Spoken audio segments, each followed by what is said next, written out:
Man, there's a lot of people in here. It's weird, I used to not get so nervous in front of rooms full of large people that I took this public speaking class. And the guy there was like, hey, do you get nervous in front of people? And like, everyone does. So I was like, yeah, a little bit. And he just said, well, just imagine everyone's naked. If you ever walk into a room and everyone but you is naked, you're gonna die. Get out. There's like a 1 in 365th chance that it's a happy birthday orgy. But you already know whether or not it's your birthday. They're gonna leave so much DNA evidence they will never find the killer. Just like, so like, if they put you in a petri dish, you could like mold a baby. Nudity is weird. It's weird only because like a naked person, like a naked stranger in the comfort of your living room, like that could be a fun afternoon. But like a naked stranger running at you in an alley you're not familiar with, you're gonna die again. Because they're already naked. We're no longer on the same scale of needs. You need to run away because they're gonna kill you. And they don't need anything. Because they're already naked. Like they've already given up at that point. When you see someone naked for the first time and they're moving, it's weird because you're used to up and down. But now there's a side-to-side measure added, at least for me. It's just a lot of sensory overload, like your eyes can't handle that many planes of movement. Are you guys having fun today? That's awesome. I'm hitting this weird age, like I'm coming up on 25 in the next year, and I feel like that's an age where you have to start demonstrating your adulthood.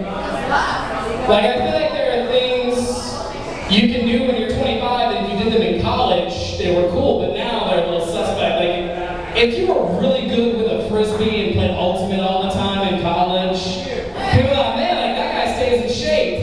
Good for him. But if you're still doing that and you're 25, people are like, man, that guy stays with his mom. Good for him. If you pop your collar in college, people are like, oh, he's probably in a fraternity. He probably dates a cheerleader. Good for him. If you pop your collar and you're 25, people are like, oh man, he was probably in a fraternity. He probably dates a cheerleader at the local high school. Good for him. If you have a beer bong in your room and you're in college, people are like, this guy doesn't give a damn. Hell yeah! This guy likes to party. If you're 25 and that same beer bong is in your room, people are like, this guy doesn't give a damn. But he should. Because he's 25 and there's a beer bong in his room. If you get caught streaking in college, you might have to go see like a dean and do some community service, but people are still like, fuck yeah, that guy's a rebel. I want to party with that guy. If you get caught streaking when you're 25, you can't live by schools or theme parks, certain gyms, and you have to go have an awkward conversation with people when you move that goes a lot like, yeah, no, I just got real fucked up and went streaking. I don't find your 6-year-old son gorgeous or anything.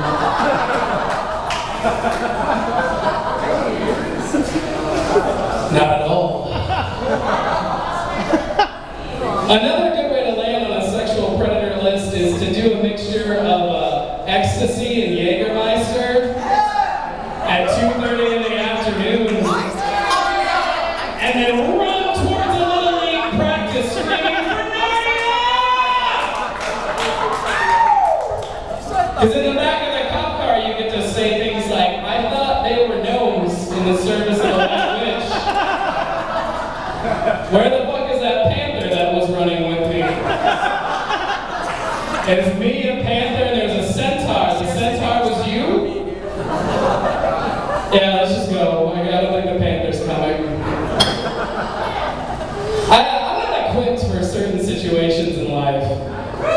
Like, there are things in this life that I'm literally like, God was just like, fuck it, he's on his own.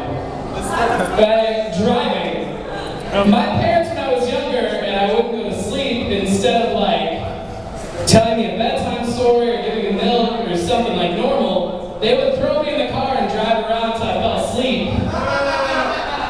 So now when I get in a car, I'm carcoleptic. Like driving, passenger seat, if it's more than 10 minutes, like I'm out.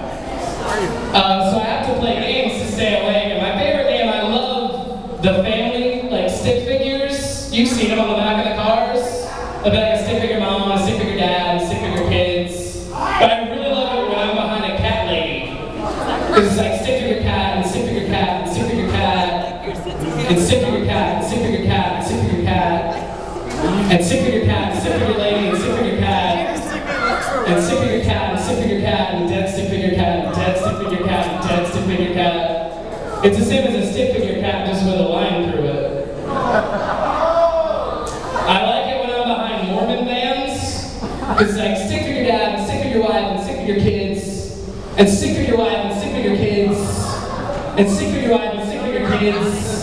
It like wraps around. It's awesome.